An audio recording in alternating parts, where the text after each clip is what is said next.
It's kind of all over the roof of my mouth. In the back of my tongue, it's kind of hard to talk through. If you can't tell, I'm over here struggling a little bit. Not because it's bad or anything, but just because I'm trying to talk through the oiliness that it's trying to, it's doing stuff in me right now. Oh gosh. And TMI. I'm trying to talk about it.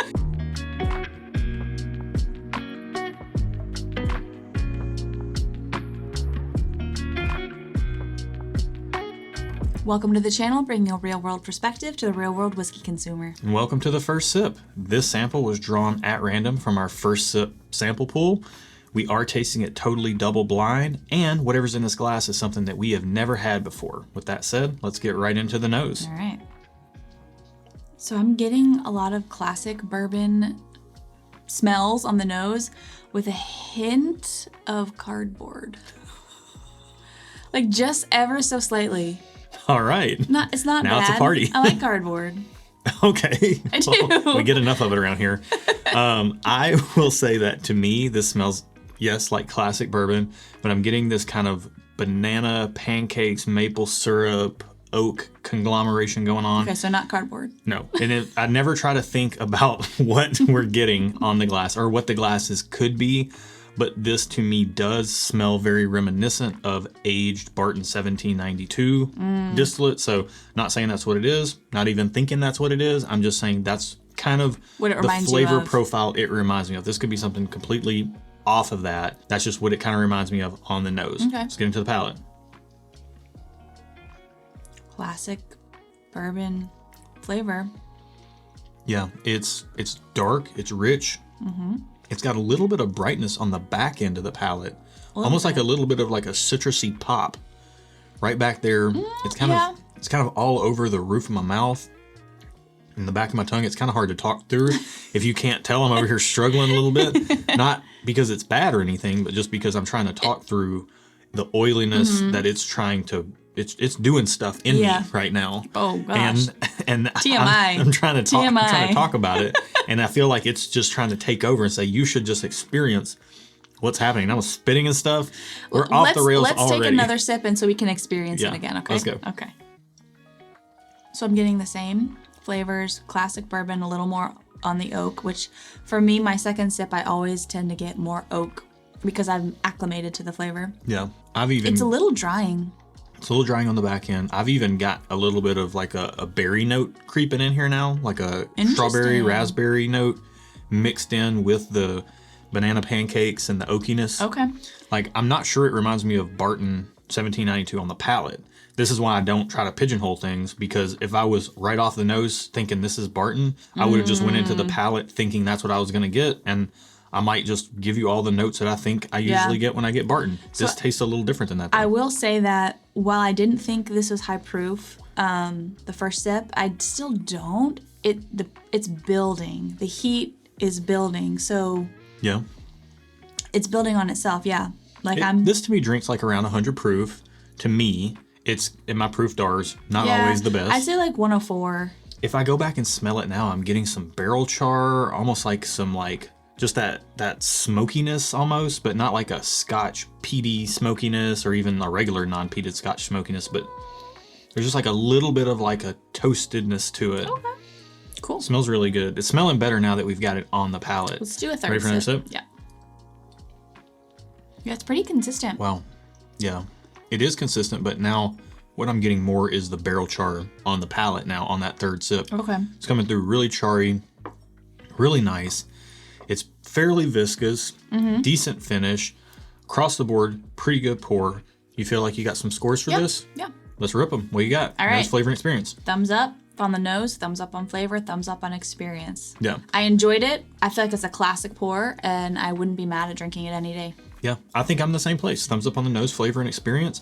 It's a really good pour. I could even see sometimes this tipping into a little bit higher category, particularly on the nose. For me, I could come close to going 2 thumbs up on the nose, but it's just going to be thumbs up across the board for me. Can't wait to find out what it is. And our first sip blind sample key, this is number 94. Okay. So let's find out the price first. Yeah. Number 94. It is $70. Okay. That's pushing the limits of what I would like to pay for this, but I'm not mad at it at $70. I'm not mad at it good. either. Yeah. Yeah. Okay. What are we working with here? Okay, it is Thomas S. Moore Port Cask Finish. Whoa. And it is 98.9 proof. Hey, I said about 100. You did. It built, the proof built, and so it felt proofier to me. So it's port cask finish. Yep. Thomas S. Moore is Barton 1792 distillate. Oh, is it? That's finished in port cask, which impart a dark fruit flavor. There you like go. raspberries. I mean, all the math checks out you were on this spot pour. on. And this is thanks to Eric David Gunderson, the man with 3 names. Hey, thank you, Eric. Yeah, Yes.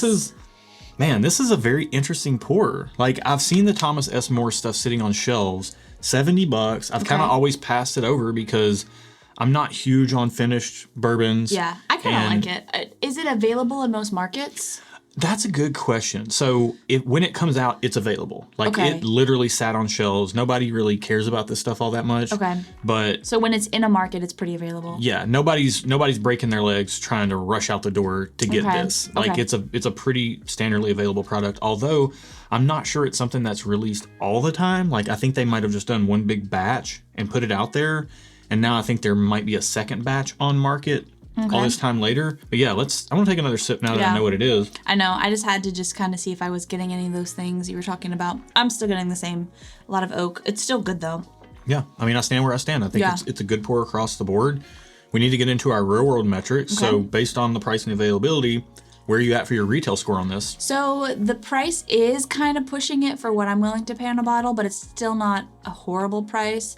And the availability is good, so I'm going to give it a thumbs up. Okay. I'm going to go... Oh, man. I'm going to go thumbs up. Okay. I am going to go thumbs up. Boy, I had to hem and haw over that for a minute. I'm sorry, guys. It's all right. To me, yes, you're getting a quality pour that's also been finished, so you're going to pay a little bit more for the finishing. I'm trying to think of port cask finished things right now in my head that are kind of comparable to this, and immediately what comes to mind is stuff like Angel's Envy or Isaac Bowman port cask finish. Both of those are about $50, but they're only 90 proof or less. So this is higher up in proof. I definitely think I prefer this to either one of those, but you're going to pay a little bit more for it. Getting off the rails.